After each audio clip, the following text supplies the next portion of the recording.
Alright, back to another album review. And today's review is on Nevermind from Nirvana. It's the second studio album from Nirvana. Before I start talking about the album, I need to point out this is actually the 20th anniversary edition, which came out in 2011. The only reason why I'm only showing the back is because I don't think YouTube will allow me to show the front cover. If you want to know what the front cover looks like, all you have to do is Google it. Now to actually talk about the album. That Nirvana signed a deal with Geffen Records imprint, DGC Records, and this is based on recommendations by Kim Gordon of Sonic Youth and their management. It's also the first album to feature Dave Grohl as Nirvana's drummer. He joined the band in 1990 and stayed on board until they disbanded in 1994. Most people know Dave today for being the lead singer / rhythm guitarist for Foo Fighters. Speaking of which, I will review material from Foo Fighters once I'm done reviewing Nirvana's material. This album is produced by Butch Vig, aka the Nirvana Man. He's also produced albums for several other bands such as Smashing Pumpkins, Tad, L7, Helmet, Green Day, Foo Fighters, and many others. He's also known for being the drummer for Garbage. Right on line that Kurt Cobain started writing songs for this album in preparation. He took influence in several other bands such as Melvins, the Pixies, R.E.M., and the Smithereens. Recording started in April of 1990 and was later completed between May 2nd and 19th of 91. It was recorded at Sound City Studios in Van Nuys, California, and Smart Studios in Madison, Wisconsin. It was released on September 24th, 91, which is the same day in which Bad Motorfinger from Soundgarden and Blood Sugar Sex Magic from Red Hot Chili Peppers were released. The title of the album was originally going to be Sheep, but was eventually changed to Nevermind.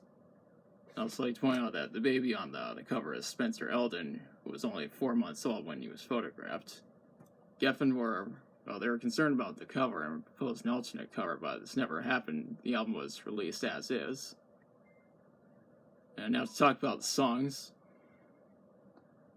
The album starts with Smells Like Teen Spirit, which is usually the first Nirvana song that people listen to, which makes sense considering it's their most popular song.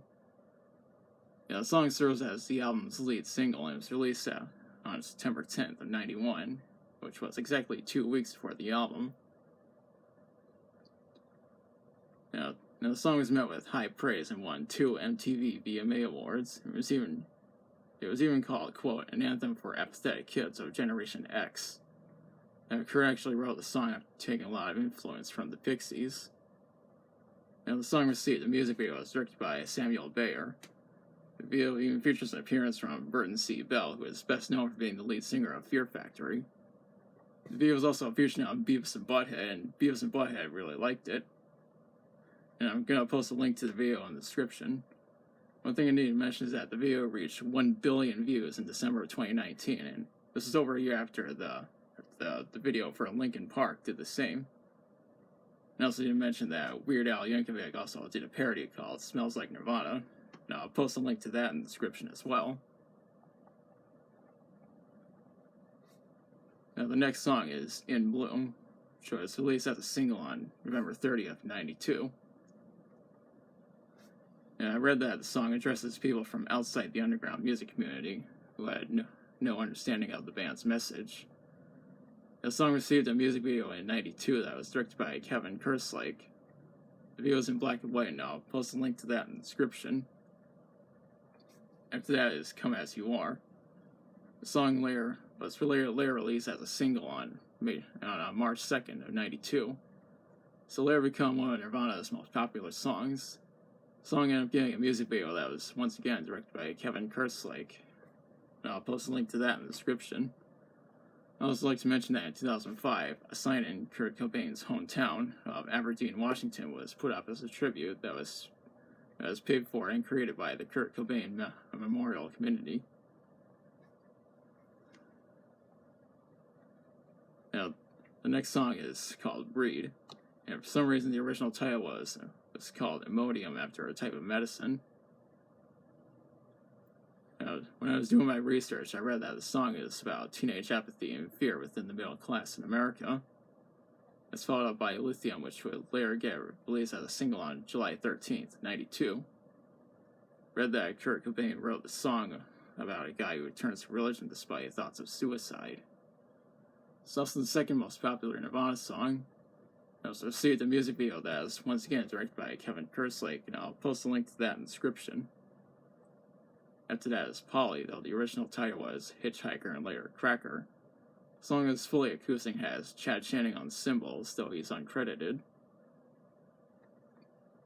You also have Dave Grohl doing the backing vocals. Now, the song actually has a really dark backstory because it was written about an incident in Tacoma, Washington in '87 where a 14-year-old girl named Polly was kidnapped, raped, and tortured. Fortunately, she escaped and her kidnapper was arrested. Now, the next song is Territorial Pissings, which is a song that the band would regularly perform live. Drain You is what comes next, though the original title was Formula. It was released as a promo single on September 24th, 91, which was the same day as the album. The song has also been described as being a love song. Lounge Act and Stay Away are after that. The next song is On a Plane, which was released as a promo single on September 24th, 91, on the same day as the album. Now, the song would later be performed regularly at Nirvana's live concerts, all the way up until their last concert on March 1st, 94, in Munich. The album ends with Something in the Way. The song is fully acoustic and has Kurt playing an acoustic guitar throughout, along with Kurt Canning on the cello. The song also has a hidden bonus track called Endless, Nameless.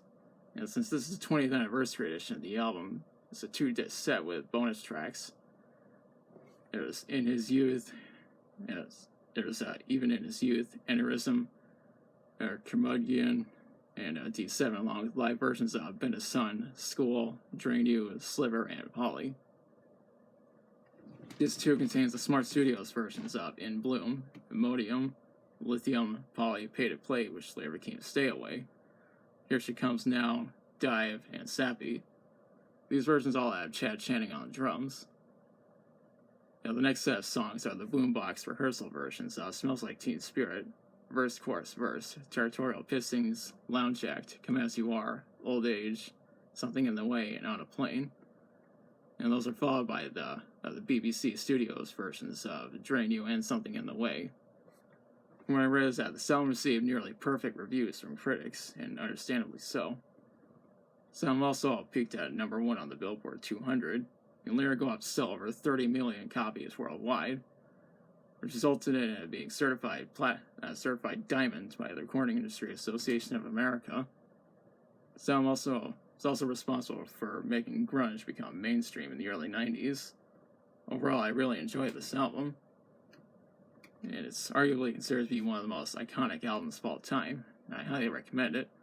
That's all I have to say on this album. If you like the video, be sure to like, share, and subscribe. And be sure to hit the notification bell to be notified of future uploads. You can also follow me on my social media accounts, which are linked in the description. Leave a comment if you like. Thanks for watching. I'll be back on Monday with another review.